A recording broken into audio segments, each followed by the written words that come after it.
বাবু নয়, তার স্ত্রীকেও কিন্তু এরকম ভাবে আক্রান্ত হতে হয়েছে এবং তার পরিবারের যে সদস্য, তার যে ছেলে রয়েছে, তাকেও কিন্তু আক্রান্ত করা হয়েছে। ঠিক কি ঘটনাটা ঘটেছিল সেদিন রাত্রে হঠাৎ বিজেপি দুষ্কৃতীরা এসে অতর্কিতে মানে আমরা ঘুমন্ত অবস্থায় ছিলাম, সেই এতে হামলা করে আমার মাথা ফাটিয়ে দেয়, আমার হাত ভেঙে দেয় এবং আমার মা বাঁচাতে এলে আমার মার হাত 3 টুকরো করে দেয় ভেঙে, এবং আমার বাবাও আমার ছুটে এসে তার সঙ্গে সঙ্গে বাবারও পা ভেঙে দেয় এবং পায়ের টাকানের পেরেক মারা ছিল, সেই পেরেক দিয়ে বাবার পায়ের হাত ফুটে হয়ে যায় এবং সবাইকে কর্মী করে দিয়ে চলে যায়।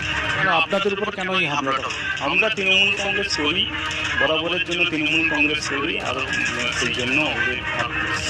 অর্থাৎ এই মির্জা পরিবারের যেটা অভিযোগ যে তারা তৃণমূল কংগ্রেসের সমর্থক হওয়ার জন্যই কিন্তু তাদের প্রতি এই আক্রমণ নেমে এসেছে এবং ঘটনা ঘটার পর যাতে আর নতুন করে অশান্তি না হয় সেই জন্য কিন্তু এলাকায় পুলিশ